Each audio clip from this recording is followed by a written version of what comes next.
Good morning, and thank you for tuning in to brought to you by the GSMC Sports Network. We have got a great show for you guys today. We're going to be covering Brock Purdy, Patrick Mahomes, and Lamar Jackson, and then we'll be moving into the quarterback Kirk Cousins, talking about Jim Harbaugh and Bill Belichick, and then we'll be moving on to Tyler Bass and Jason Kelsey, and then make sure you stick around towards later in the show. I'll be diving into some oddities of the day. Before we start, I would like to ask you that you like and follow the show. Also, we get a number of questions from viewers that come in during the show. So to ensure that your questions get read on air, I ask that you use the tips and donations link with your question. This puts your question at the top of the list so that I see it, and it also just really helps the show. Without further ado, let's get started. What's that link to that to the show? Oh, you're right. Sorry. It's streamelements.com/GMC Sports Network. GSMC. It is not GSM. GSMC Sports Network /tip. Sorry. Right. I had to say that. This is Tate, and this is Tate. GMC is a car, or actually is a truck, I think. Yeah. So sorry.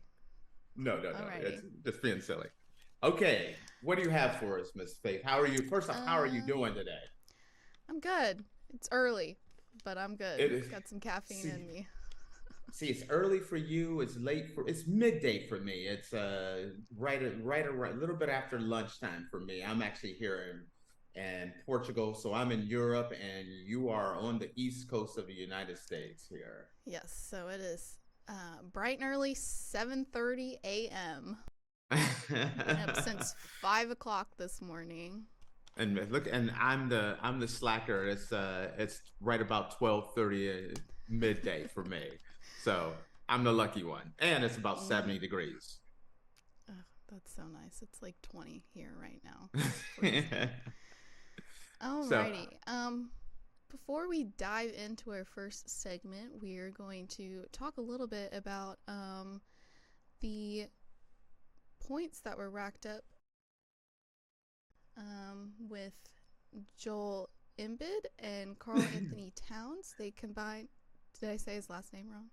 Joel Embiid, which is not an easy to say. Yes. Oh, okay. Excuse me. Joel Embiid and Karl-Anthony Towns. They combined 132 points yesterday, and I think Tate wanted to dive in a little bit about that and talk about that first. We had to dive in and talk about that. First off, I mean, Joel Embiid just went off for 70 points. Was just I didn't watch the game until this morning. I woke up and all these alerts were going off of how Joel Embiid and Karl-Anthony Towns both went off, and it's the first time. There's only happened 4 times in history that 2 players in the NBA had scored more than 60 points in a game on the same day. It's happened once in 1961. That was Elgin Baylor and Wilt Chamberlain, which Wilt Chamberlain is always going to be on these records. When you're talking about scoring a bunch of points or doing things that are just inhuman, it's always Wilt Chamberlain. In 62, the following year, Jerry West and Wilt Chamberlain did it. In 1978, David Thompson did it, and the Iceman George Gervin did it. And then last night, Joel Embiid went off, and so did Karl-Anthony Towns. Last night, the 70 points for Joel Embiid just shows, in my opinion, it's him and Joker as the best 2 players in the league. The league is the MVP. It's a 2-man race between Joel Embiid and Joker. Now, when you look at it and you start looking at how he was performing last night, he was just on a tear. The most points in 76ers history. Once again, the 2 biggest scoring nights for the 76ers in history. once again, Wilt Chamberlain. He did it back in 66 with 65 points. He did it again in 67, and it hasn't been done until last night. So from 1967 to now, when you start looking at it and you start thinking about MVPs, you got it. I mean, it's just those two. Now, Karl-Anthony Towns, this is his second time scoring 60 points. The crazy thing with Karl-Anthony Towns was at halftime, he had 44. He was on fire. I mean, just, he seemed almost, it was just like he was untouchable. And the fact that he did it, I thought they were going to win the game for sure. They ended up losing, which I was kind of surprised on.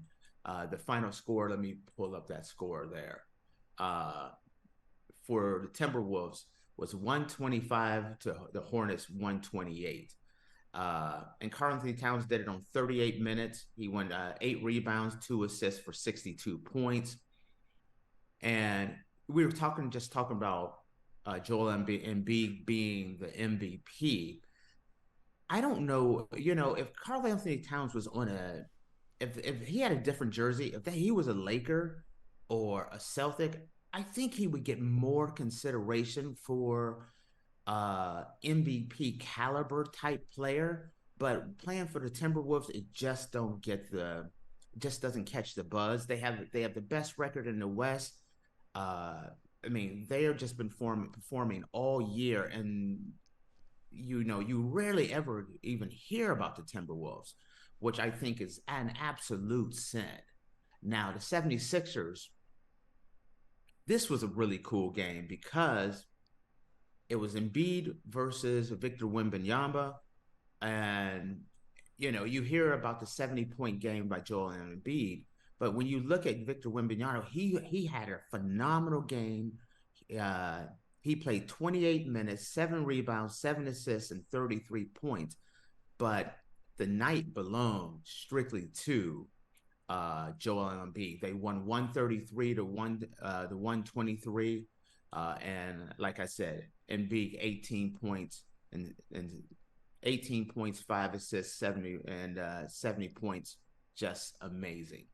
So I wanted to touch on that part because that hasn't happened before. They combined, those two guys combined for 132 points, which is something that I don't know if that has ever been done before, that you had two players score 132 points on one night. So I just thought that was absolutely amazing, and I wanted us to kind of recognize that before we dive into what our regularly scheduled program was. So had to touch on that just a little bit there. Back to you, Miss Faith. I mean, that's pretty impressive, 132 points. I mean, that's what 132 points is. That's the entire team. They two players that was a team's worth of points. So it was crazy. Minnesota, they're the real deal, and I don't think people realize how strong a contender they are for the NBA championship. Everyone just kind of sweeps them under the rug, even though they have the best record in the West. And one other thing, when you're talking about Joel Embiid, you look around and you say, are the 76ers better off without get traded to the Clippers, James Harden? I feel like that the 76ers are a better team and a much stronger team than they are with James Harden. And that's just something else to talk about maybe at a later date. But when I'm watching the 76ers, I feel like they play as a much more cohesive team. So just wanted to add that in there. So, and then I'll let you, I interrupted our flow of what we're going to talk about, but that was just too good not to talk about. No, don't worry about it. All right. You're like, don't worry about it. We got this covered.